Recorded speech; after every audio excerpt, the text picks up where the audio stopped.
Welcome to the Joshua Jordan Experience. Listen to gather mystical insights for an extraordinary life.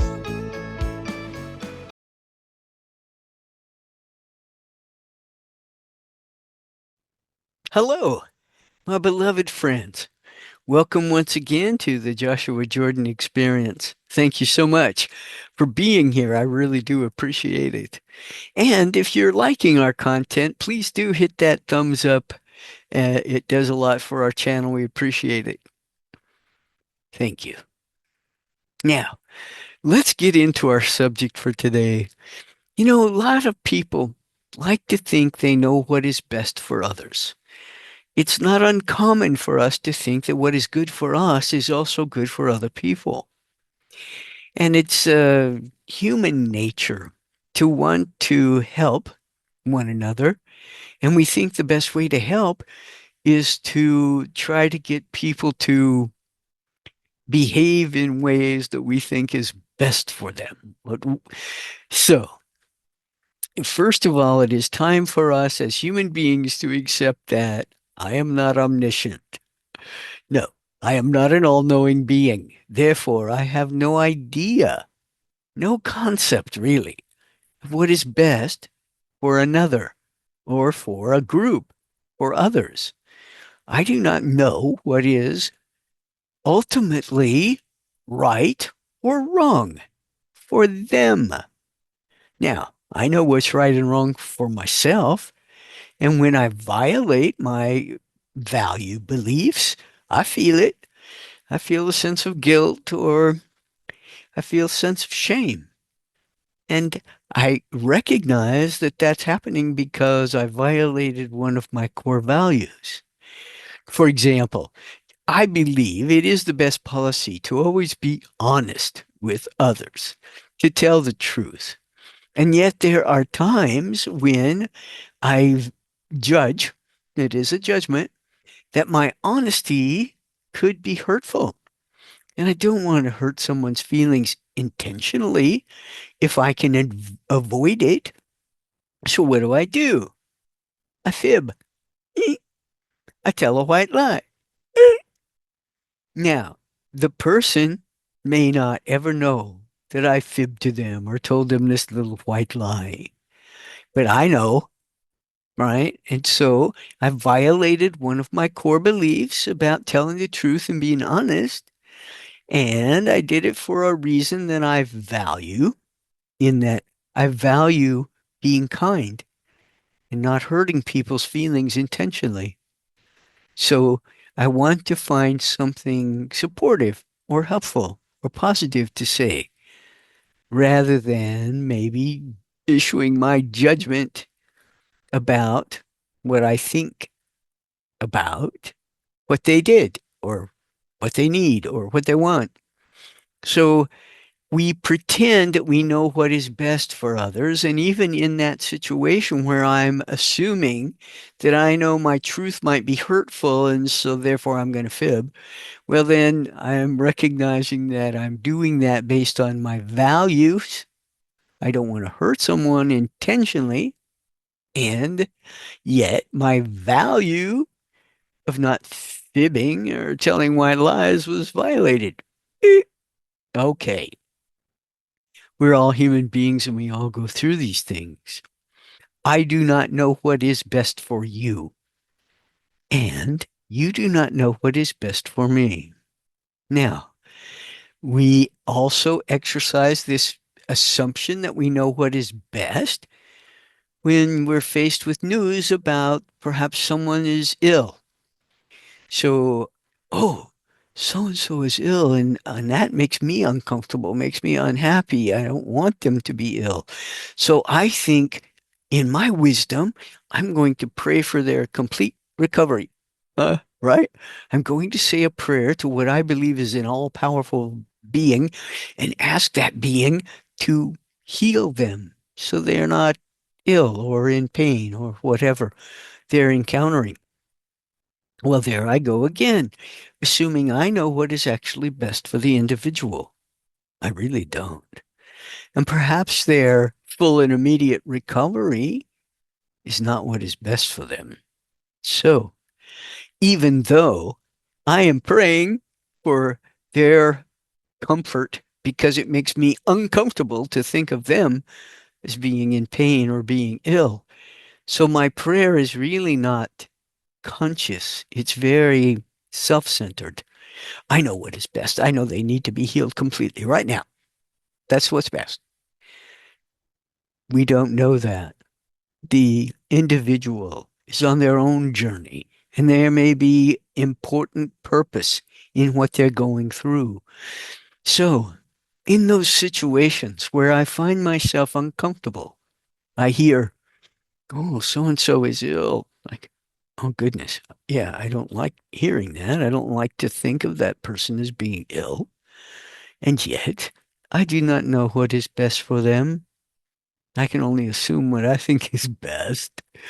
So, what can I really honestly ask to ease my conscience, I may say, to this deity or entity or whoever I pray to that I think's all powerful, all knowing, because it's certainly not me. I'm going to say, may only the highest and best good come to pass. And you know what? That always is true. It is always true, whether I pray for it or not. Only the highest and best good can come to pass. And from our human point of view, from our human judgment of what is good, bad, right, wrong, that's really difficult to accept that only the highest and best good can come to pass. Sometimes the highest and best good is very tragic in temporary terms. And yet the lesson that was learned, the information gathered by going through that experience is extremely valuable. It could be that the illness that person is going through results in their transformation, their total change. Maybe that suffering they're doing right now is going to lead to their awakening, changing their lives entirely. So we do not know what is best for others. And when we see them suffering, of course, it makes us uncomfortable and we want to relieve that. And yet, what we may trust in, what we may have faith in and rely upon is a belief that only the highest and best good may come to pass. And that is my way of learning how to let go of what I think is best for others. I surrender it. I say, to powers beyond my understanding, to consciousness that escapes my ability to grasp in the moment, I trust you. And I surrender the outcome of this experience for another. And I also want to do that for myself, right? I want to, when I'm going through something that just seems intolerable, uncomfortable, painful, whatever, I want to pray for the highest and best good. May only the highest and best good come from this. And then I believe that. Oh, so my belief in this reality of highest and best good happening allows me to live in accordance with my values. So even in that instance where I told the white lie because I thought I was sparing someone's feelings, only the highest and best good may come from that.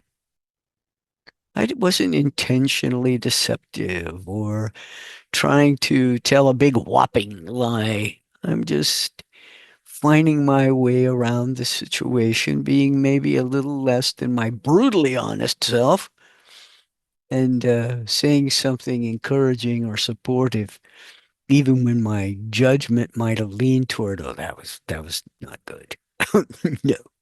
Uh, but it's not for me to learn from. It's for them, right? So all I have to do is say, the highest and best good shall come from this, and trust in that. That is my faith. Well, I hope some of this makes sense. I think I've said enough about it. I will, to the best of my ability now, bring Joshua through to talk to you.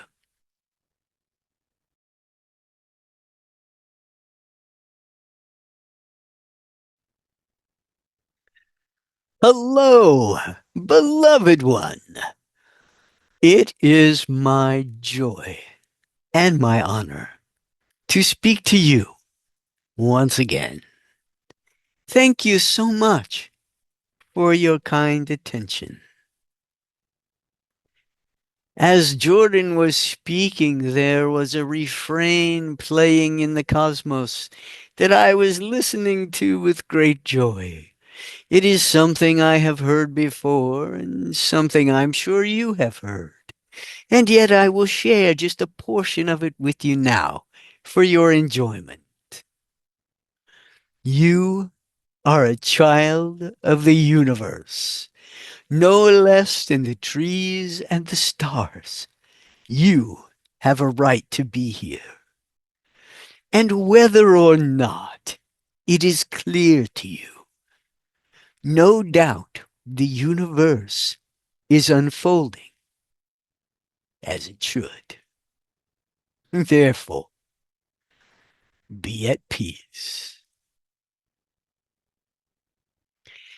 Of course, I am paraphrasing the parts of this ancient poem that has moved souls for centuries. I want you to remember that even though you are not omniscient, you do not know everything. And that is perfectly designed for your course of a lifetime. Coming into your release and letting go and allowing things to unfold naturally. As the poem Desiderata says, no doubt it is unfolding as it should. We don't should on you, but we say it is unfolding perfectly. And one friend said, when Jordan made that comment once, when he said, trust that everything is unfolding perfectly, the friend said, well, in order for that, you must trust it was all folded perfectly to begin with. So, there are many different ways to look at the unfolding, the occurrence of moment to moment experience in your reality. And when you receive news of hearing of someone's illness, or even perhaps their pain and suffering, that you remember in that moment, it is not for you to decide what is best for them. You may feel your sorrow at hearing bad news about someone's pain or suffering or illness. And yet, it is not for you to ask for them what is best, what they need. In other words, yes, don't pray for their healing or their cure, for you do not know if that is the best. You see, all you must ask for is for things to unfold perfectly. So, trust in the universe. Trust in what is happening here. I will remind you of this. In order to achieve peace on earth, we must live for peace. You will not end war by resisting war. Resistance will not help change these circumstances. Peace will bring peace. I'm sure you understand this example. And with that, I will bid you good day.